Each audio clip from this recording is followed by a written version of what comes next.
Hey, Media People podcast listeners. If you enjoy the podcast, then you're going to love our newsletter, appropriately named the Media People Newsletter. Delivered right to your inbox, each edition is a mix of original and curated content designed to feed your curiosity while aiding in personal development. On top of more podcasts, we'll connect you with articles, interviews, and industry events. Subscribe at mediapeople.ca/newsletter or go to mediapeople.beehive.com. That's BEEHIIV. Thanks for listening to the Media People podcast, lively and insightful chats with the people who power the media industry. I'm your host, Victor Genova. For more episodes, you can go to mediapeople.ca or subscribe wherever you get podcasts, including youtube.com/@mediapeoplepodcast. Views expressed by participants are personal. When CHUM Radio wanted to monetize its online audience for the first time, they called Debbie Benadiba. When Rogers Media launched its first online, on-demand streaming video app, they called Debbie Benadiba to lead ad sales. Debbie has a knack for launching new advertising products to market. There are other examples I can touch on. They include both mobile and out-of-home advertising, but you'll have to listen to this episode to hear those stories. Debbie Benadiba, CEO of Talon OOH Canada, stops by to chat about growing up in Toronto, her love of dance, how her original life plan was to become an orthodontist, why she left agency life early in her career for media sales, and what lured her back into the agency world. Talon is a global, independent media planning and buying agency. All we do is think about out of home, which I love. You know, we've got tech-enabled tools that allow us to plan out of home, not only in Canada, but in 100 markets across the globe, which is so awesome. You know, when I was working at Novus, you know, we were able to plan in Canada, but when I wanted to plan in Paris, I was like, oh my God, who do I call? You know, what media assets are out there? And we've got this amazing tool called Play-Doh, where you literally go online and you put in your markets and you put in your target audience, and out populates all the assets that are sitting in that market. I'm the CEO of Talon, and so I lead the entire agency for the Canadian region, and I'm part of the North American team. So, you know, we get to support some US work as well. But overall, I'm running Canada, and I absolutely love it. Debbie, we got a lot to cover today. I'm looking forward to our chat. As always, we go back to the beginning. Where are you from? Born and raised in Toronto to two Jewish Moroccan parents. They were high school sweethearts. My parents are the most beautiful humans in the world. They immigrated in the 60s, 10 months apart from each other. It's such a beautiful story because my mother was like sending notes to the embassy in Morocco, hoping that, you know, her high school boyfriend would come to Canada, and they did. We're a family of 7, so I have 3 sisters and 1 brother, and we are a phenomenal clan, very, very close family, and we all live in the city, so that's fantastic. And my house was unbelievable. Like, my parents just welcomed everybody in. So all of our friends knew that, you know, it didn't matter if my mother didn't have, you know, 7 chicken breasts. She always had 20 chicken breasts for everybody. So we never asked my parents if, you know, we can bring friends for dinner. You know, everybody was welcome. So we really grew up in just a beautiful, loving, welcoming home. And, you know, with all of our siblings, we all had just such great friends because everybody had lots of friends. And, you know, it was always kind of a crazy, fun, packed home. Why did your parents choose to emigrate to Canada versus, say, the United States from Morocco? There was an organization in Canada that sort of helped them leave Morocco. Of course, you know, there were some challenging times in the 60s in Morocco for Jewish people, and CHUM, the Canadian International Jewish Organization or Association, brought them over. So my parents tell me it was kind of like the Titanic. They were, you know, right at the bottom of the boat, and they were so fortunate to have, you know, jumped on this boat 10 days to Halifax. And then this organization actually put them up. And so, you know, they were given, you know, an apartment to live with their entire family. They were given a job, and then they started from there. So really started from the ground up. Would you say then that your mom had influence in having the family relocate to Canada? Because you mentioned that your mom landed first, and then 10 months later, your dad made it over. So technically speaking, let's say if your mom went to New York, she landed in Ellis Island versus Halifax. Technically speaking, your dad would have been like, I guess I'm going to America. Yeah, no, that's true. But it was like the organization brought her family over first, and it was like, you got to come to Canada. But I think at the time it was, you could go to Canada, you could go to Israel, You could go to South America. So there were few places that you could go to. I actually don't think the US was on the list, which is so interesting because they should have been able to go to New York. But I think that Canada was offering just an opportunity for them to start over. And so that's what they did. Was there culture shock for them? Because Morocco, especially in the 60s, vastly different from Canada, especially Toronto. Oh my God. So different. My mom did not I went to visit Morocco last year. It was unbelievable because my parents grew up in the Medina. They really grew up in like a particular ghetto in Tangier, Morocco, at the port town where you were getting food from the market. Like they never really got fresh meat or anything like that because it was really quite expensive. And they never saw canned goods. So my mother said the first time she went into a grocery store, she couldn't even believe there was canned tuna and canned beans, and she was kind of freaked out. But yeah, I think the biggest thing was the language barrier. They spoke Hebrew, English, French, Spanish, Arabic, but English, not English. They learned English when they came to Canada. So they just said they watch TV and they listened to people in the city, and they tried to go out and just pick up the language. And then, soon enough, right? As soon as they got jobs, they learned the language and they figured it out. You mentioned that they knew French, and I know French is spoken in Morocco. Why not Montreal versus Toronto? That would have made the language barrier a lot easier. It's so interesting. And I wonder why they didn't land, it's funny. So in what I can see now today is a lot of the Moroccans, the French Moroccans that were from Rabat, or any of the cities that were more inland in Morocco ended up in Montreal.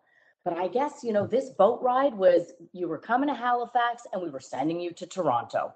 And I think it was more just acceptance. They were so grateful that they were able to, to immigrate and start a new life. And so, it was Toronto, it was. How did you discover dancing and your love of dancing? Oh my God.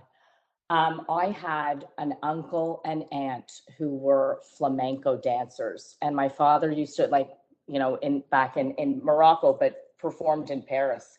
And, my father always used to say, oh my God, he used to show me photos and not videos, but at least photos of them. And I was just so intrigued. And so, very, very young, it was kind of extroverted and dynamic, and I picked it up, and it's kind of like dance is one of those things, right? You're either good at it or you're really not good at it. You can either walk into a party and be the only one on a dance floor and feel amazing about it or not. And that's just how I feel about dance. Do you remember the first song you danced to, or the first song that got you into dance? Oh my God. This is so cool that you're asking me this. In grade 3, I was 8 years old, and I had to do it was an assembly. And I was like, of course I'm choreographing a dance and I'm doing a solo. And it was a George Michael song. Hold on, I can't believe it. Careless Whisper. And I can't even believe I did this, but this is the first time where I really performed, where I was like, I am going to get up in front of the whole school. I was 8. And perform to Careless Whisper. And when that song comes up, I giggle. And I literally kind of hard to remember so many things lately. But this moment I remember when I hit this dance floor in the gym, it was like a staged up sort of theater style room. And I got on that dance floor and I just danced my life away, and it was amazing. And I remember it to this day. And so I'm so connected to that song and George Michael. So what is more unnerving, dancing in front of a crowd or dancing for an audience, or pitching new business as the CEO of an agency? Oh my God, definitely. The presentation piece. It's so funny you ask that, because it doesn't matter how old you are, how senior you are, how many times you get on stage. I think pitching for me in front of clients, that's okay. But to get up on stage, whether it's a panel or in front of 1,000 people. I remember we used to do massive sales rallies at Bell Media when I was running, a few various teams there. And I literally, a friend of mine always said, you've got a knob on your left shoulder. It's your anxiety freak out knob. Turn it to the right and turn it off. And, I don't physically do that anymore, but in my mind, I'm like, okay, Deb, you got this. Like turn the anxiety knob to the right and, shut it down. And your parents weren't crazy about dance, especially your mom. She was afraid that you were going to pursue it as a career. If I got that right? Oh, yeah. I think that has something to do with immigrant parents. Like my parents are not immigrants, they're the first and second generation respectively, but I think they look at that as contract work. They're like, there's no pension attached to that. There's no consistent paycheck. How are you going to pay for anything? And Totally. they think that the entertainment industry, unless you're the next Madonna or Elvis, is completely out of reach. So it's feast or It's famine. exactly. And I think that was it. And I didn't know why my mom didn't want me to do competitive dance. It bothered me so much. And of course, why when my daughter, as soon as I saw her on stage at age 3, I was like, oh my God, you're going to be a competitive dancer, because I couldn't. And she knows that, and we laugh about it. And she graduated competitive dance just a couple of months ago. But I was so upset about it. And only recently did she say, I didn't want you going into that career. Like, God, no, I wanted you to have a nice career, and I wanted to do right by you. And look, though, she was right. I ended up, going to university and subsequently working through media, and how great is our industry. I always think about, I mentor all these young kids coming out of school, and they're actually in second and third year, not knowing what to do. And when I say, hey, what about media? They don't even know what media is, let alone out of home, right? So we have to do a better job for sure at getting some of these kids who are in university right now thinking about the advertising industry. I don't think we're doing enough of a good job educating them at that level. They kind of go in and it's like business school, they're, kinesiology. There's very specific programs, as I've just experienced it with my 2 kids. They're both in business school at Queen's. But it was either, there were just very few choices. There wasn't a choice where they could, learn advertising for 4 years or learn media and marketing. And so I think there's a huge opportunity there to get these young kids coming into our industry. Or sales in general. Like I was Yeah. having a conversation with someone about this, and it's like the one discipline that isn't taught at business school at all. Like there might be the odd course about it, but every department you can line up with a concentration in business. You got an HR department, you can get a degree in HR. Yeah. Marketing, finance, operations, general management, sales, it's like, that's where they send the misfits who can't stop talking. It's so true. And I did media sales after Western. I went to Humber, and I just thought I learned every discipline, but again, they didn't really teach me how to sell. I also think selling, like dancing, is something very unique, and you kind of either have it or you don't. I don't know if you can learn sales, just that really, like that in depth in your core, where you can walk in front of a room and really connect with someone on a level that's just beyond just sort of selling the drill, right? You really got to connect at a certain level where someone, trusts you, and someone commits to working with you. I do think that it's either you have it or you don't.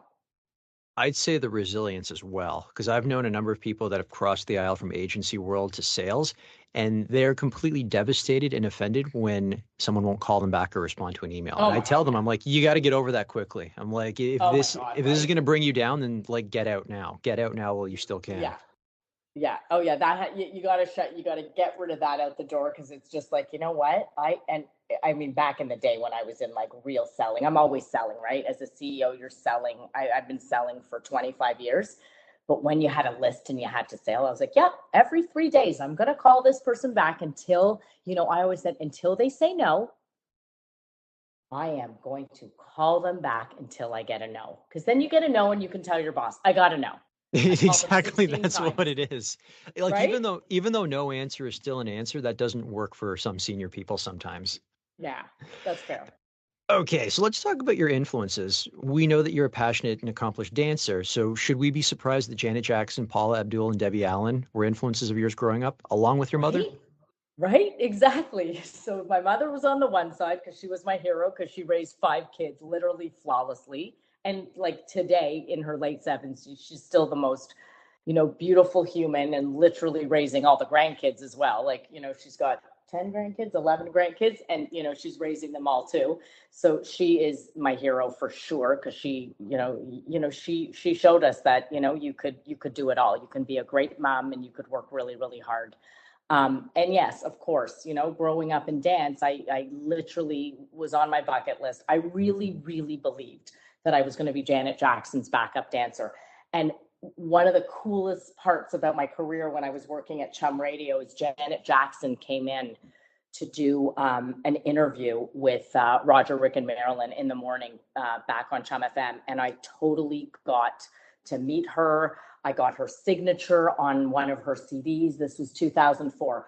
So while I couldn't be her backup dancer, I got to meet Janet Jackson. And, Paula and Debbie Allen. I mean, it was dance all the time. I just felt this sense of connection to dance. And I felt like I can just express myself and I can sort of be who I am. So yes, they were definitely my influences.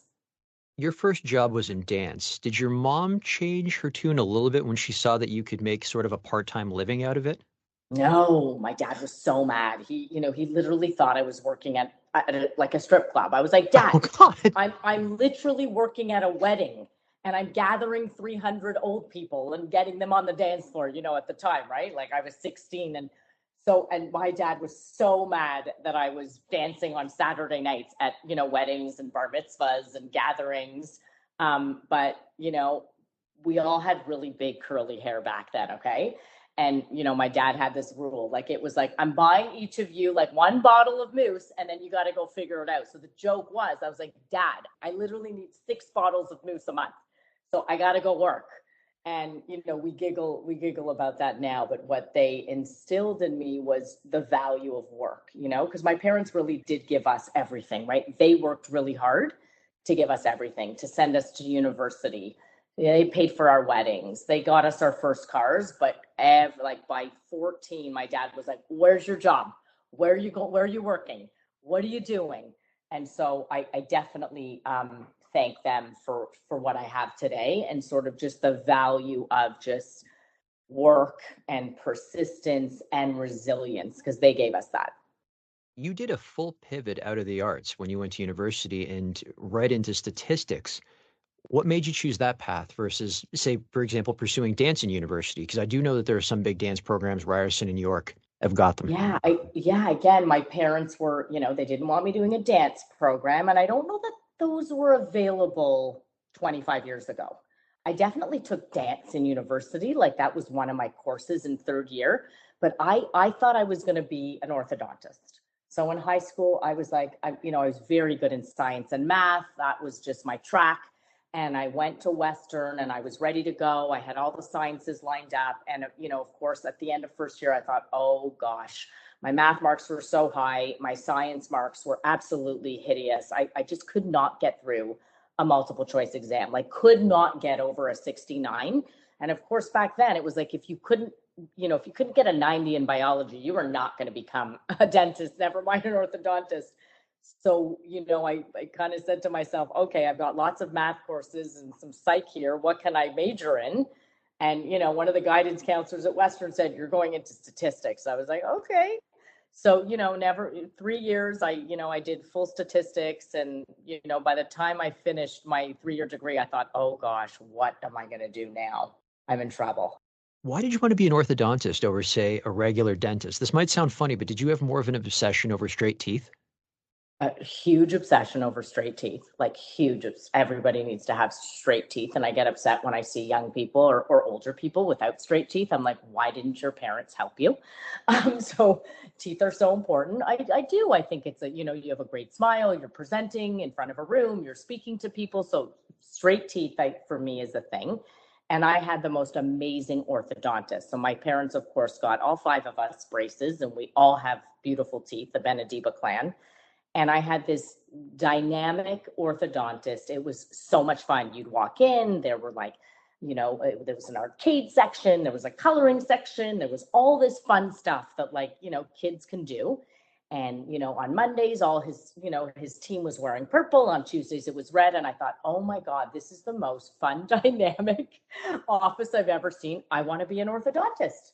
And he had amazing genre of music playing, different genres every day. It was so dynamic. It made me want to do that. And I did a co-op in grade 12 at his office. And so that's why I wanted to be an orthodontist. I want to circle back to multiple choice exams. I had a professor in university who shared a piece of research with us. I don't know if it's empirical or whatever, or he was just pulling our chain. And it was a first-year biology class as well. Although it wasn't biology for science majors, it was biology for those who just need a context science credit to graduate. And he said that this was the way people think when they're putting together multiple choice exams, or they're putting together the questions or the answers. A is usually an educated wrong answer.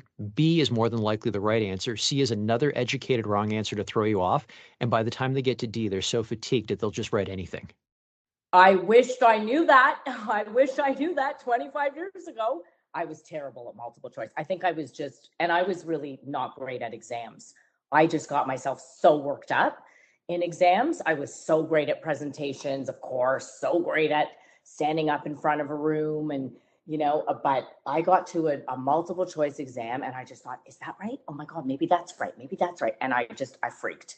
And so right away I knew that with math and with statistics, I could write an answer all day long, right? I took actuarial science and it was just all math all day. And I was very good at that. We've already alluded to it, but after graduation at Western, you enrolled in Humber College's media sales postgrad program. Where did that come about? How did you learn about it? And why did you enroll? Yeah, this is a really good story. And, I love that I get to tell it on your podcast because, I've been listening to your podcast and I absolutely love it. And I thought, when is Victor going to call me? Because I have a great story as to why I ended up in advertising. And here it is. So, I finished my 3 years, I had a wicked average. I did so well in stats. And I was like, am I really going to be an actuary? Like, I was just freaking out. I was like, this is not for me.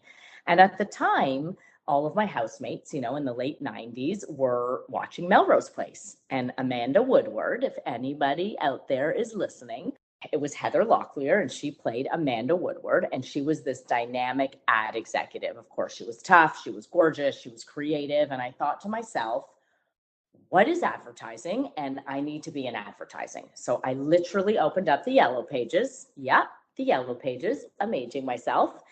And I looked up where I could do advertising. And I just, there were a couple of colleges that popped up. And I never even thought about college as I graduated high school, because I think, my parents were just like, you're going to university, so figure out where you're going. And I remember calling my mom. I was like, Mom, I'm not done yet. I'm going to school again. I'm going to college. And she's like, what? What do you mean? You got to go work. You got to get a job. And, that's where I signed up for media sales. And I met Barb and Donna. They're legendary. And that program was tremendous and gave me my first start in advertising. And your first start in advertising was an internship at Cassette. Had you ever heard of Cassette prior to Humber College? No, I had never heard of Cassette Media. And, I did really well at Humber. I was top of the class, awarded the Academic Award of Excellence. So I got to choose. It was like I had first choice and they had first choice. So that's when I met Lauren Richards and Kathy Collier, who hired me for an internship. And then, of course, 6 weeks later, they offered me a job. And I remember saying to them, this is the one time that I got to travel through Europe for 6 weeks. That was my longest vacation. For 25 years, I haven't done that. But I said to them, you got to let me travel through Europe and backpack through Europe, because I don't think I'm ever going to have a chance to do this again until I'm 60. And I was right. And they let me go to Europe for 6 weeks and backpack. And then I started there soon after I got back. What was day one like? Oh my God, it was so cool. I was working at 931 Yonge, this great building. And again, I was like, my personality just was totally perfect for advertising. I was a little media assistant, but very quickly did I, get promoted to media planner, working on really cool brands like Nike and Petro Canada, and at the time Weston Bakeries. And what was really awesome about this role, I had this fabulous boss, my manager. Her name was Carolyn Convey, and she's still out there, and she's so smart and phenomenal. And she was so digitally savvy. This was like 2000. So I was there 1999 to 2001. And she said, we're going to teach everybody about the internet. And Nike was one of our clients, and we were prepping to launch Nike.ca for them. Can you imagine thinking about like the start of a brand like Nike's website? And so we had, I was on her team. So she said, you're going to learn internet and you're going to learn how to sell, plan, digital. We called it interactive back then, right? Like digital, the word digital came later. And, we launched this, cassette interactive team, and we taught the entire agency about what it meant to, be online and have ads online and how to think about the online space. So we were really, really innovative at the onset in the late 90s, early 2000s. And from there, you moved to Astral Media Radio. So first and foremost, how did you find the role, or maybe the role found you? And what enticed you to go over to, I guess we like to have jokingly say, the dark side? You left agency world, now you're moving into sales. Yeah, and I always thought, I was like, I'm going to be a media director, just like Lauren Richards, and she's a good friend of mine today. So it's so funny. But there I was, like at an RMB conference, learning about how to plan radio because I was a new media planner, and I ran into an old camp counselor of mine who's one of my dear, dear friends, Leslie Conway. And she just did a post as the CEO of Mindshare, and she's going to do fabulous things in the next few months. We'll hear from her. But I hadn't seen her in about 6 years. And I'm like, Conway, what are you doing? Like, you're an advertiser. She's like, what are you doing here? And I was like, I'm a media planner. And right away, she looked at me. She's like, no, you're not. You should be in sales. So call me. And that was it. Like, she said, you should be in sales. I was like, oh my God, probably, right? Like, what am I doing here on the agency side?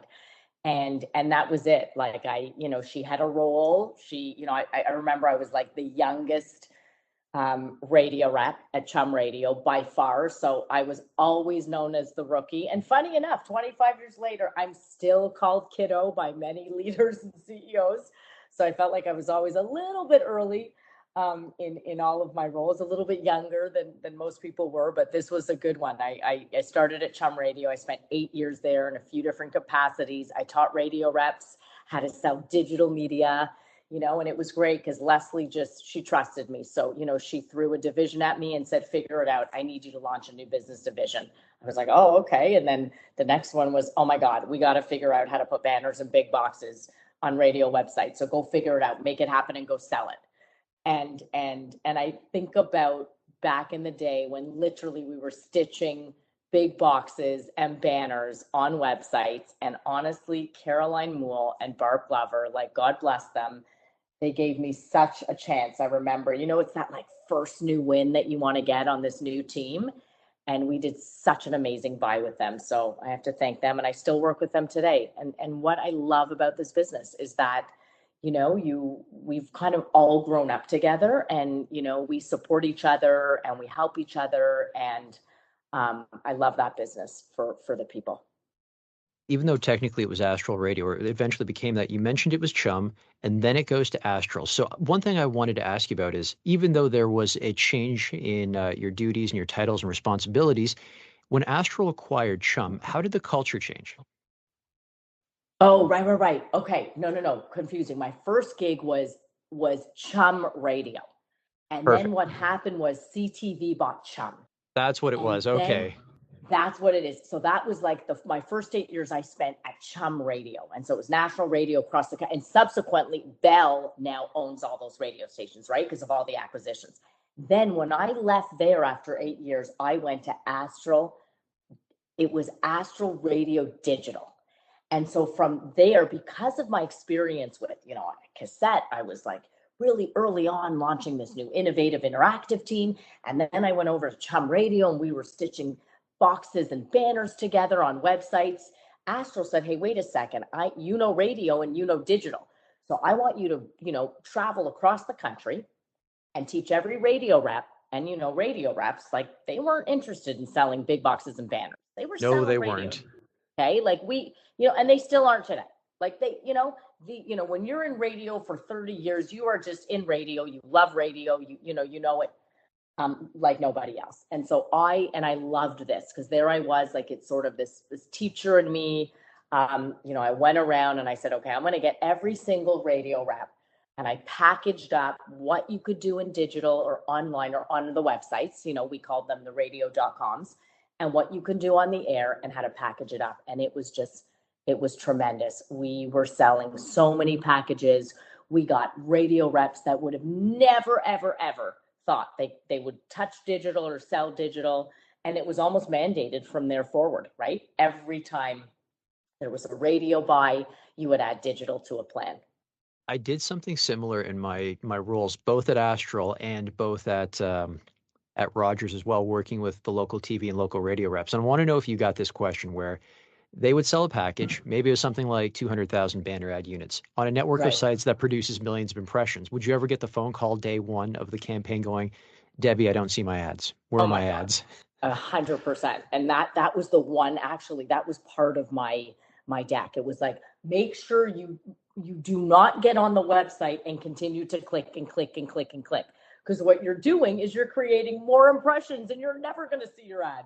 So I got that all the time. And in front of it was, because in radio, sometimes you're dealing with the local client. So it was, how do you get it across to the local client that if they go online, they may not ever see their ad, because we might not be targeting you, right? So that was so funny. Always, I can't see my ad. I can't see my ad. Well, that's because you're clicking so much and creating way too many impressions.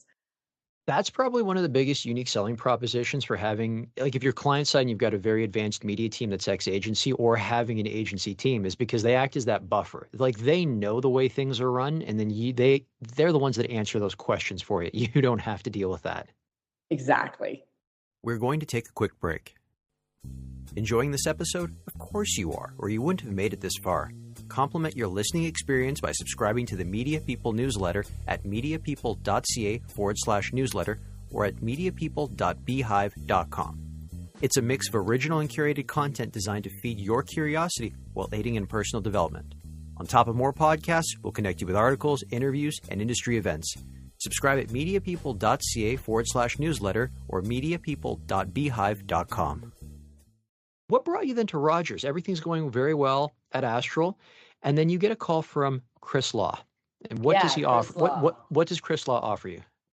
I mean, he just said, like, what are you doing still in radio? I'm about to offer you the coolest new job. And I was like, okay, give it to me. And it was, at the time, the iPad was launching in Canada in 2010, I think, or 9, somewhere there.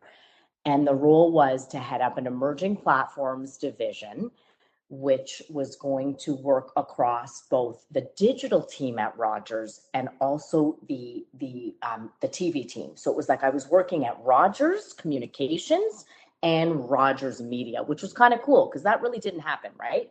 Communications typically buys the media division and, you don't really cross paths. But this was an entrepreneurship team that was being groomed and built under Dave Purdy, under Rogers Communications, because they were going to put everything that they were doing, all the VOD stuff that they were doing on linear, they were going to bring it into laptops, into phones. And so we called it Rogers On Demand Online, which I think then became Rodo. That was the acronym we used to use. Rodo. But no, we were the only ones that used Rodo internally. Rodo was never on a banner or anywhere consumer facing. Exactly.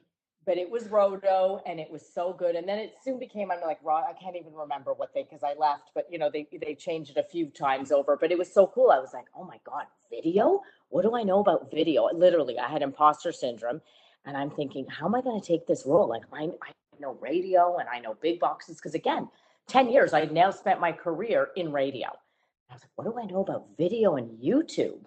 And I remember I was like, oh my God, I don't know if I can do this role. And Chris Law and Claude Gallipo, who was running digital at the time, said, of course you can. You're literally about to walk into, the most amazing new channel. And if we think about it, like how great was video at that time, right? It was just starting. We were, I launched when I was at Rogers, the 4-screen experience when, during the summer, during FIFA. And so we were now merging, video on demand, what was happening in linear TV. We brought mobile again. It was like mobile was very early on, but what was going, let's add mobile, let's do digital online. So it was really, really cool. And again, something very innovative, and it just aligned with my skill set. It was a little bit scary to take on a new role that was not traditional and not typical of a sales role. And I had to get Roto up and running, and we did. And it was a blast. When there is a bit of a scare, like you mentioned there, how do you turn that around into an opportunity for yourself? Like, what do you say to yourself to get in the right frame of mind to take that challenge? I know it's always been my thing. It's like, you have to just accept change and challenge, because it's going to come at you. And so I think, I also just think growing up with so many people around, I had lots of siblings, and there was always change, and we moved houses all the time. So, and I just, with work too, it was just a feeling I always had, where it was like, if you don't take this opportunity, you're never going to know what it could lead to or what it could have done for you. And I think, as you can see, most of my roles up until this point, I really never applied for them. And I was really fortunate about that. And I think networking and, putting myself out there in each of these roles helped me get the next role. And so I had worked for Claude Gallipo at Astral, when we launched, radio and digital together, and he moved to Rogers right away. It was like, I know the girl who's going to lead this new emerging platform team. Let's call Debbie. And, the same thing happened when I was at CHUM, and, I got invited to this role at Astral. So it was, I had made sure my thinking was always, you never know until you do it. And I always said, just try new things, why not? And just be open. And it's interesting, because as I then landed at Astral, and then we got acquired by Bell in 2013, wow, like, how scary, right? Like, I saw so many of my colleagues, oh my God, Bell's coming in. I'm at Astral. I got to run and take out a new job. I don't know what's going to happen. Everybody gets so worried and so nervous. And I don't know, there's just something in me that says things happen for a reason. And I know that's such a cheesy cliche, but I really believe in that. I believe personally in that phrase. I believe professionally, and if you don't get a role that you've applied for, there's a reason for it. You know what I mean? It's not your role, or it's not your chance, or it's not your time. And so that's why, I took on this role, and I thought, I have no idea about video. I have not been in this space, but I'm going to learn it. Can't be hard. You really never know what kind of mistakes you could have made with your career by getting the jobs that you didn't get. Like, that's something I always say to people when they think, oh, you know what, I'm so bummed I missed that. And I have to say it to myself as well. I'm like, what if this didn't work out? And I'll be honest with you, there have been times where I missed an opportunity, and I will track who got the job on LinkedIn, and I'll think, oh, okay, you know what, they got it. Shucks, they beat me to it. And then 4 months later, they'll be gone. And then I'll find out through the grapevine that it was where they had landed was a complete disaster. And it's just like, my God, that was quite the near miss. Right. And so this is why I think, don't get bummed out. Try new things that you don't think you can do. Get rid of the imposter syndrome. We can do it. And I mentor a lot of young females, and that's sort of one of my key platforms. And because I grew up in a very male dominated world, whether it was in radio, it was all guys. And, if I think about sort of the Rogers environment and the Bell environment, females, we were just kind of, trying to push our way in and get to the table, and you have to. And so but the way you get there is to accept change and to take on things that you think you can't do. I completely agree. Amen to that. Mm-hmm. Astral Media came calling. They came calling from Rogers. What attracted you to the opportunity they had in front of you? It was Director of Media Markets and Innovation and Creative Productions. That is a mouthful. So it sounds like you were wearing a lot of hats, but to simplify it, you were going into something new they were doing in out of home. So to be honest, this is the first time actually at Rogers where I was packaged out. I mean, I was devastated. Wow. And it happens like to all of us, right?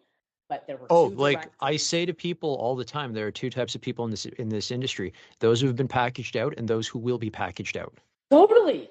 Right. So everybody's packaged out at some, the best of the best. And so I realized, and of course, day one that I'm packaged out, call my mentor and one of my close friends, Leslie. She's running Astral out of home. And I'm telling her what's going on at Rogers. She's like, oh my God, don't even worry about it. Like, take 8 weeks because I need someone to run this new innovative team, and you've got wicked digital experience for us, and we need to teach out of home people about digital. And I was like, oh my God, this is so fun. I'm going to do this again. So it was the same feeling I had where, I hadn't really touched out of home. But again, it was, I knew digital through and through. I was doing so many great things in digital.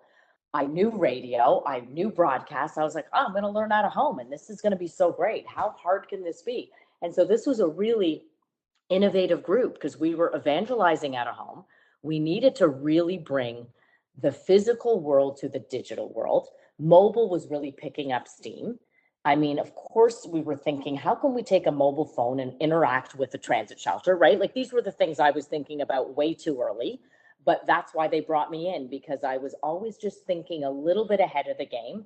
I remember one of my colleagues at Astral at one point when I was really trying to, launch NFC enabled street furniture. He looked at me and he was like, honestly, Debbie, like, this is not going to work. We are never, like, mobile is like going nowhere. Stick to out of home billboards. Oh my God, I could laugh. He's still a friend of mine today. But we kind of giggle at that because of course it wasn't going anywhere. And so I had this unbelievable team. We went out to every creative agency across the country, and we literally we knew when we would present to a creative agency, we saw media RFPs coming from the Associated Media Agency coming into sales reps. So we knew it was working. And from there, you got the chance to lead the mix team. So the mix team, a lot of notoriety for positive reasons in the media world. But if someone here isn't familiar with the old Astral Media Mix team, so give us the 101 on who they were and what they did. Yeah, that was so cool. So, Bell came in to buy Astral. And of course, a lot of, everybody thought, all the Astral folks were going to be fired. And we were all done with our work.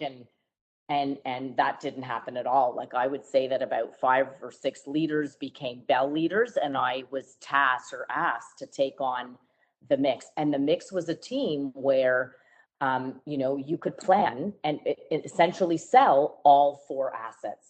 So you had TV on the plan, a little bit of radio, a sprinkle, a little out of home, and a little bit of digital. And so when we would get the big RFPs from Omnicom or Group M, and let's say Nissan wanted to do a massive car launch and they had $4 million to spend across all channels, this was the team. It was a one-stop shop and a team that would really deliver on every single channel across Bell Media. So, our position was, we are the only stop. You don't have to call anybody else because we have everything for you. So that was a really, really smart team, a group of phenomenal salespeople that really understood all 4 channels, how they work together, anchored in data, because we were able to leverage, Bell's data team and all the assets that we had with TV set-top boxes and the data we had around mobile. And so this was really rewarding. This is really when I started to sort of dive into partnerships and really work closely with clients. Did it take you a bit of time to get used to the style of sale? And let me preface that by saying, when you're not doing something big and integrated, those contracts can come quick, swiftly, frequently. There's a lot of opportunity for that instant gratification drug that us sales reps are used to. But I know from participating in pitches with the mix team, there were fewer campaigns, a lot more lead time behind them, and bigger dollars. Did you find that you had to change, like, just your thought process around sales and what the expectation was? Yeah, it was very, very consultative, and the group really stayed really, really tight. We knew we couldn't miss out because, like, I think we did about, maybe it was 30 million that year, because again, we were really additive to the broader Bell team. So it was very unique. And a lot of it was really going out and getting the business. So I think it was just a mind shift about, let's not worry about, sort of the day-to-day transactional stuff. Let's be really creative and smart about how we approach these VPs of marketings. And we worked with the agency, but of course the client was at the table. So it was definitely a different way of thinking. And I had to hire for that. And it was really about, those folks who weren't just going to sort of take the sale, right? I couldn't have farmers. I needed hunters, and I needed a team, that was sort of half creative, but half really hunters that would get out there and find new business so that we can put together really interesting programs. How did your role change when you were promoted to Vice President of Client Strategy? Yeah, so I spent 8 years at Bell. I had 3 VP roles. I loved my time there. Client strategy. So we were really good at working with clients at the mix. And so we decided at Bell that we needed to focus strictly on working with our top 200 accounts. And I think it was also because, Google and Facebook were going hard at working with direct clients.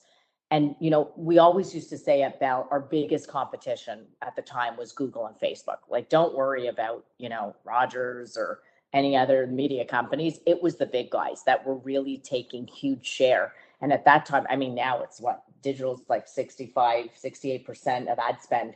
Back then it was 50. So we were concerned that digital was growing and we had all these beautiful assets. How could we, we didn't want to lose share. And so I led a team of, we almost merged from the mix to, okay, now let's focus on actually going direct to clients, not to the agency. And again, it was about evangelizing why Bell was so strong. And this is where we started to really work with the Bell team. So when I spoke about Rogers, the communications team versus the digital team, this is where it was the Bell media team with the Bell communications team. And we were trying to create really interesting synergies between the two of us. We were leveraging their data, and we were also thinking about, how we put brands in Bell stores across the country. So we had to think outside of the box, versus just in our 4 channels. We were like, what else can we do? Who else can we partner with that would make this really creative? And so that was a really, really fun role. And again, just furthering, my knowledge around consultative selling, which I've been doing for years, but really connecting with CMOs and now going beyond, again, the 4 channels and really starting to think about different ways that we can connect with people. When you moved into the role of Vice President of Sales at Astral, how did that internal move? Because just to preface it, in case anyone's listening, they're confused why we're going back and forth between Bell and Astral. Bell bought Astral. All of the Astral assets became Bell assets, except for the out-of-home division. The Astral name lived on. So you're still under the Bell banner. This opportunity, did you see the opening and put your hand up for it? Or did one day someone pulled you into their office and said, Debbie, we want you for this? There was a change again, at Bell, there's a lot of changing of the guards. And so, every so often there's a change, and this happened at this time. And I was running client strategy. And I think internally the decision was, oh my God, we have this big change. We need a new leader at Astral. And, they really didn't want to post for the role. And, they kind of looked internal and said, wow, like Debbie has the exact qualifications that we need. So we're going to ask her to take this on. And, again, it was once again, those, there I was just, doing my own thing over here. And, I got the call and they were like, we need you to run all of Astral sales. And I thought, oh my God, wow, can I do this? Again, imposter syndrome, right? I was like, oh my goodness, this is massive. Because I went from a team of 5, we were just talking to clients, and I had my little team of 5. And again, when you're working on a team called client strategy, you don't have a budget. Again, it's all net new business. And so, taking on Astral was 85 people, 250 million, and it was big. And I was nervous, but I was really, really excited. And the president at the time, really, really good leader. And I just thought, wow, I am going to, catapult my experience by taking on sort of the depth and breadth of what this team was going to give me. Even though there was a lot more accountability in this role, would you say compared to your other VP roles under the Bell Astral banner that this was the most focused one? Yeah, this was the most focused, the most intense. I worked my ass off. I mean, the emails that we got, I had emails all day long, hundreds and hundreds of emails in my inbox, meetings upon meetings. And it was great. And there were acquisitions, right? So Astral was acquiring Lock at the time. So we were integrating new assets in a new team. So I learned so much in this role. And that's when I really, once again, I mean, I had fallen in love with Without a Home when I was running that innovation team under the Astral banner before Bell acquired Astral. And then this really solidified it for me. It was, really digging into, each of the different product types that we had. We had 5 different product types at Astral. We were really, really strong team. And those in out of home are always in out of home. And that's what I liked it. It was such a beautiful industry. Again, I go back to the people. And that's why I love your podcast, is because it's about people and the media people. And that's why I loved this industry, because the out of home industry is so tight, so connected. And when you're in out of home, you never leave out of home. So for me, it was like, oh my God, I really, really like this. Like I had left out of home for a bit because I was asked to take on 2 different VP roles at Bell. And then when they asked me to come back, I was like, this is going to be really exciting. And it was exciting because, technology was launching. I remember at Astral, we launched, the first ever with HiveStack white labeled programmatic solution in 2017. Like Astral was always innovative, as you know, and Bell was quite innovative. So we got to do really, really cool things. What I remember about Astral from my days, they were the last company to really do holiday parties well.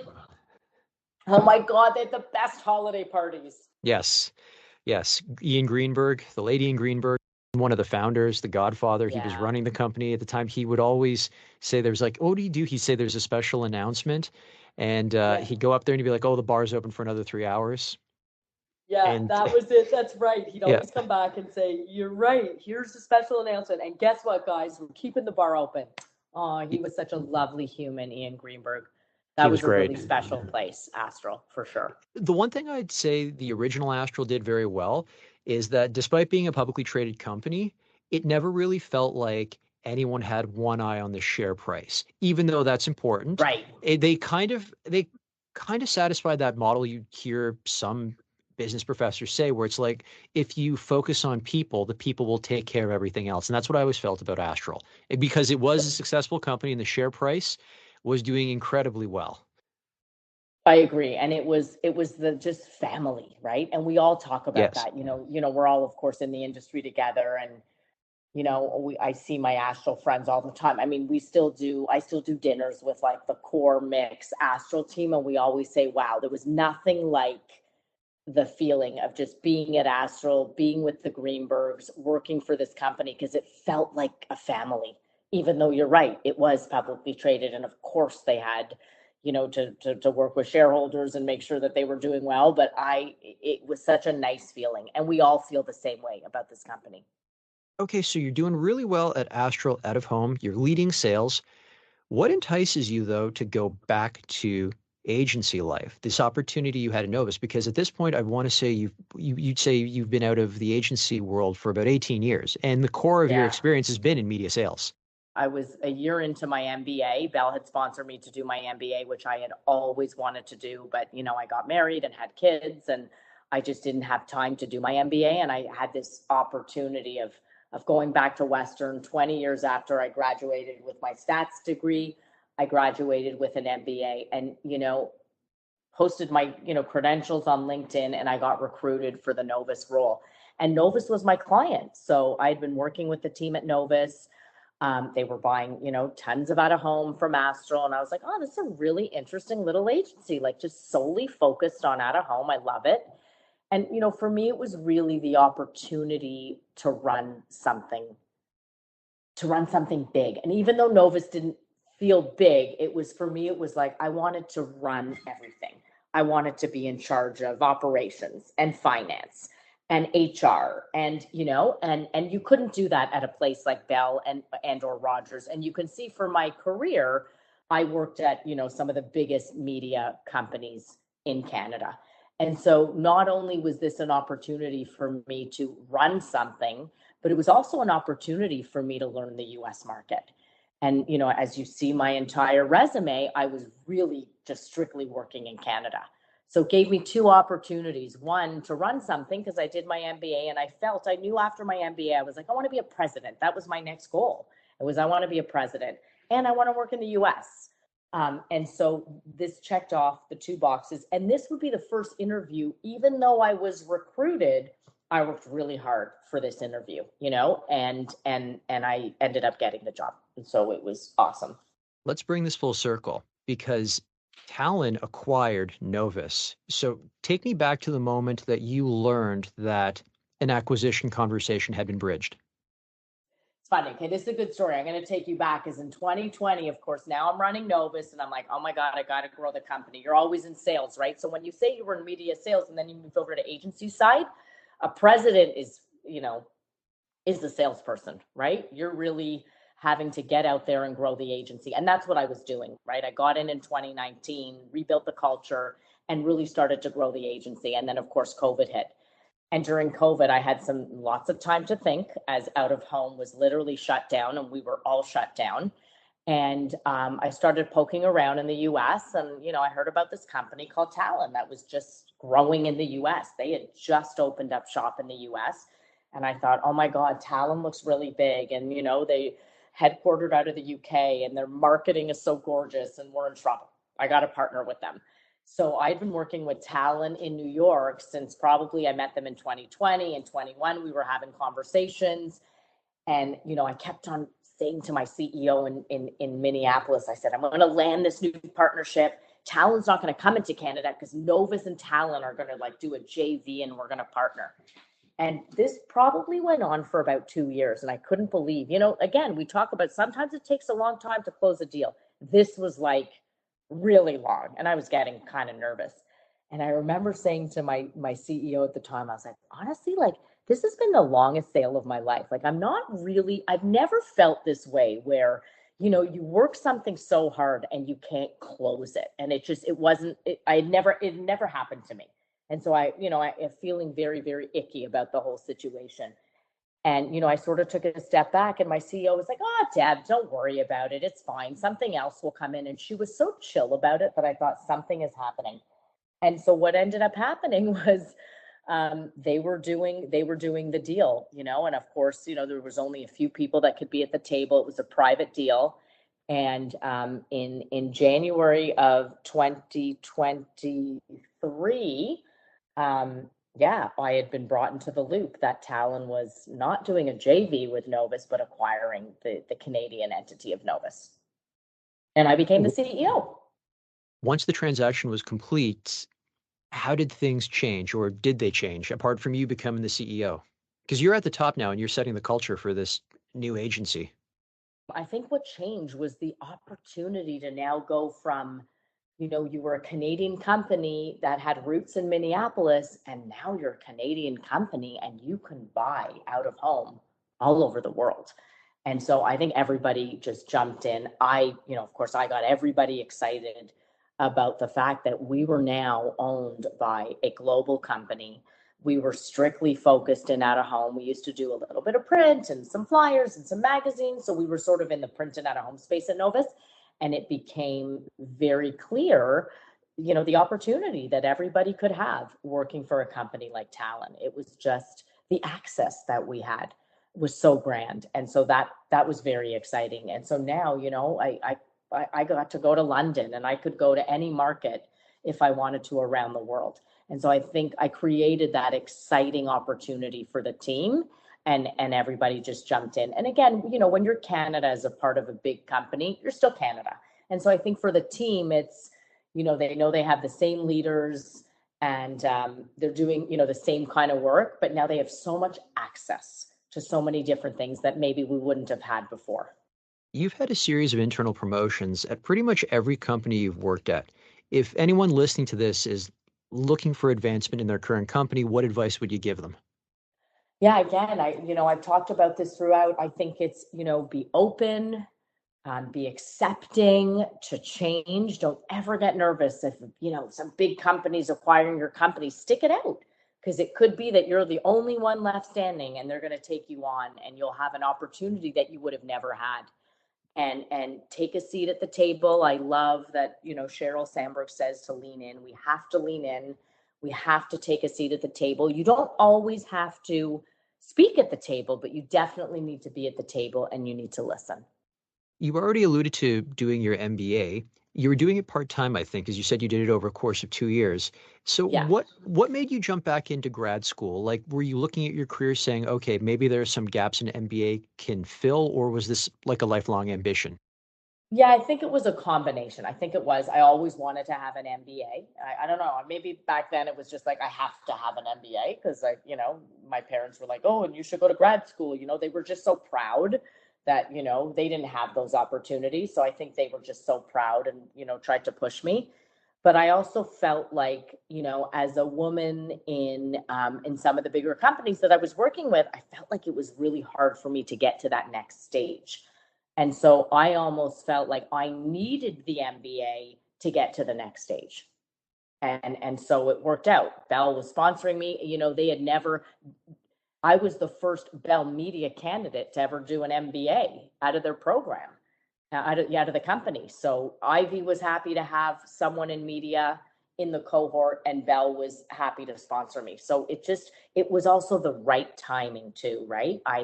My kids were bigger. I was able to, ignore them because, when you're doing your MBA, you're literally working all day. I know it's comical, but I literally shut everybody out for 18 months because I was running Astral and also I had to do my MBA.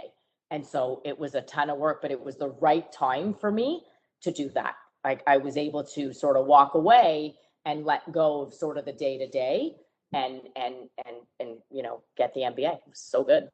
And I would recommend to everybody listening out there, work a little bit, gain some knowledge, think about what you want to do. Because if you want to do an MBA, I just think it's so much more rewarding when you have the experience and you can actually participate in the cases and you have scenarios that you offer to the cohort versus, graduating from business school, working 2 years, and then going to do an MBA at 26 years old. Debbie, this has been a fantastic chat. Are you ready for rapid fire questions? I am ready. The campaign you are most proud of? Oh my God. In 2000, I think it was the inaugural MIAs, the Media Innovation Awards. I was a media planner working on Nike. We did the most creative women's campaign award in magazine, where we literally, if you think about dividers, remember when we went to school and we had dividers for our courses? We literally put a divider in right at the ad where the ad was. And if you flip sort of that tab, the message was extended on the tab, and we called this the Nike Women's Tab campaign. And it was so innovative and creative. Of course, we won Best Magazine, we won Best in Show, and we took a finalist in the magazine category in Cannes that year. So that I was so proud of, and I know that's so long ago, but I'll never forget the work we did to get that in the market. Your favorite movie? I mean, I know this is kind of ridiculous, but Dirty Dancing, obviously, because, I wanted to play Jennifer Grey so badly, and I wanted to dance with Patrick Swayze in that movie. If Hollywood were to make a movie based on your life story, who would you want to play you? I would say Julia Roberts. I mean, for her red curly hair, even though my hair's not curly anymore, but I love the characters she's played over the years. They've just been so meaningful, like Aaron Brockovich and some of the beautiful work that she's done. So I'd love her to play me. My follow-up, if Hollywood were to make this movie based on your life story, what would you call it? I would call it The Moroccan Spitfire. Your favorite book? I tend to read a lot of business books and health books or healing books, but I read such a really good book. It was called The 4 Agreements. Everybody should read it. It's short. Really, really good one about wisdom. And it's by Don Miguel Ruiz, The 4 Agreements. Your favorite song? Eye of the Tiger. There's something so energizing about this song. It's on my playlist when I'm ready to have a serious think about something. The best advice you have ever received? The 24-hour rule, for sure. Always, always, always wait 24 hours. When you're upset at work, when you're upset personally, when something's heated or something's bugging you, because it may look and feel so different when 24 hours have passed. My signature closing question, if you weren't in media, what would you be doing and why? Well, I'd either be running a dance studio, as most of you would agree with, or leading a real estate brokerage. I mean, I've moved 8 times. I've had 8 different houses. I love dancing. And so it'd be either dancing or real estate. Debbie, this has been a great chat. Thanks for stopping by. Thank you so much for having me.